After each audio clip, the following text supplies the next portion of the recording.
Grenade by Alan Gratz, Part 2, pages 173 through 179. No Man's Land. American star shells exploded in the sky above Hidiki. Designed not to kill, but to illuminate, the shells burst into bright glowing stars that hung from tiny parachutes. It took the star shells about a minute to hit the ground, and in that time, everything below them was lit up with a ghostly green light. For Hideki, it was like the Americans were lighting his way south toward his sister, but it was also the way toward the dangerous front lines, where the American and Japanese were still fighting. After a quick detour to pick up Ray's pack, Hideki had joined hundreds of Okinawan refugees walking in the same direction. He hoped the Americans would let him pass through safely with the refugees, and then he could press on further south to find Kimiko. The Americans used illumination shells to watch for Japanese infiltrators at night. What the light showed Hideki and the other refugees were all the dead bodies around them.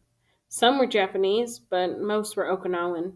They littered the muddy fields to each side and lay like stones in the road, but Hideki had learned to not really see them and keep moving. Seeing them, really seeing them, was too much to bear. Hideki felt the skin on the back of his neck crawl, like the person behind him was breathing on him, and he spun, but the nearest person was 4 steps away. Hideki shivered and turned to walk again. Was it the ghost of Ray? The ghost of his father? It was hard to know. It could have been the ghost of any of the thousands of other people who had died on Okinawa since the fighting began. The reek of death was everywhere. Another star shell exploded in the sky, and Hideki looked down at his cold, sodden feet. He was just thinking that maybe he should have waited until the American doctor brought back shoes for him when he noticed the shoes underneath the Bashufu kimono of the woman walking next to him. They weren't wooden sandals or tabi socks. They were leather boots. The woman wasn't a woman at all. She was a Japanese soldier wearing a kimono over his uniform. A quick scan of the feet all around him found more army boots hidden among the kimonos. Japanese soldiers had snuck in among their ranks throughout the night, hoping to slip through enemy lines with the refugees.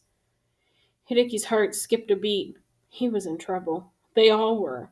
When American soldiers discovered there were Japanese soldiers hiding among them, the Americans would kill them all. But if he said anything now, raise the alarm, the Japanese soldiers would just as likely kill them all as spies. Hideki slipped off the road, away from the refugees. He had walked straight with them for far too long. Evil was about to catch up to these people on both sides. Zigging and zagging, Hideki used the eerily illuminated Shuri Castle as a landmark and made his way farther south on his own. He thought again about the cave with Yoshio and Private Medea and the old woman. Were the Okinawans safe? Did Private Medea still think the old woman was a spy? And what about Yoshio? How had he gone from being Hideki's worst enemy to Hideki's best friend? Not that he had come to Hideki's defense when Private Medea went crazy, but what could Yoshio have done really? What could any of the Okinawans do against the Americans and the Japanese?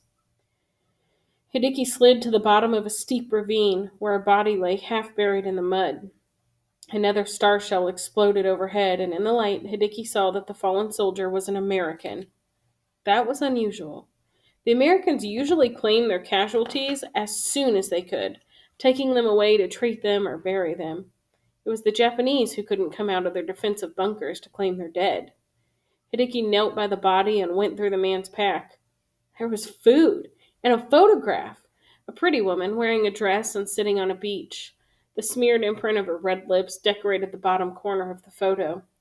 There were more American bodies nearby, and Hideki hurriedly stuffed his own pack with as much food as he could find from theirs. He kept all the pictures he found, too, adding them to Ray's collection. Their collection now. A single shot rang out. Pakow! And a bullet whipped into the mud near Hideki. A sniper! Hideki dove behind one of the bodies. The sniper didn't shoot again, but he knew where Hideki was.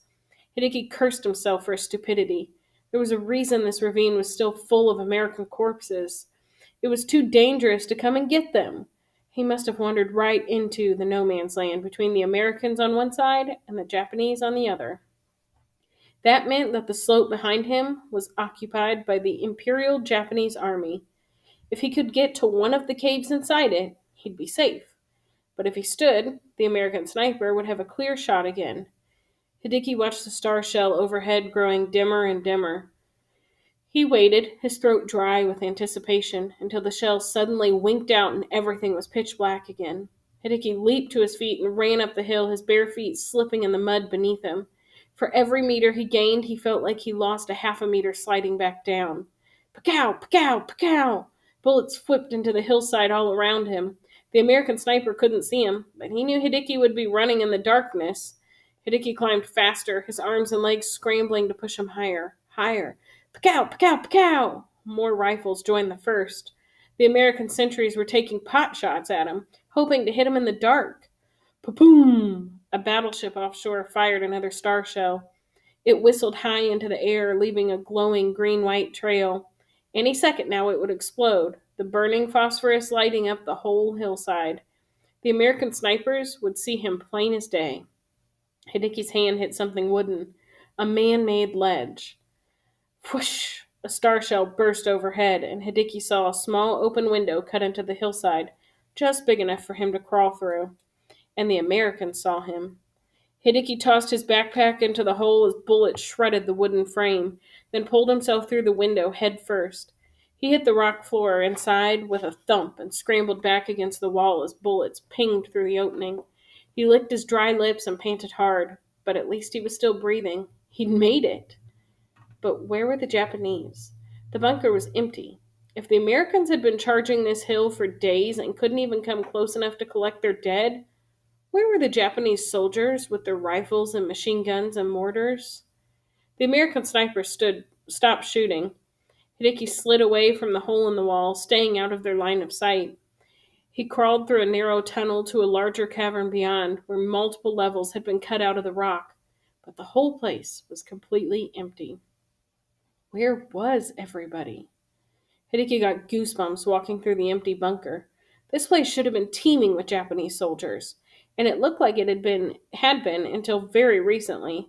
The floors were littered with abandoned ammunition boxes, scraps of bloody bandages, and empty ration cans. But there were no people. Hideki wound this way through the tunnels to the opposite side of the hill, facing away from the American lines. There, another hole cut in the mountain framed the scene on the other side, showing him where everyone had gone. The Imperial Japanese Army was in full retreat.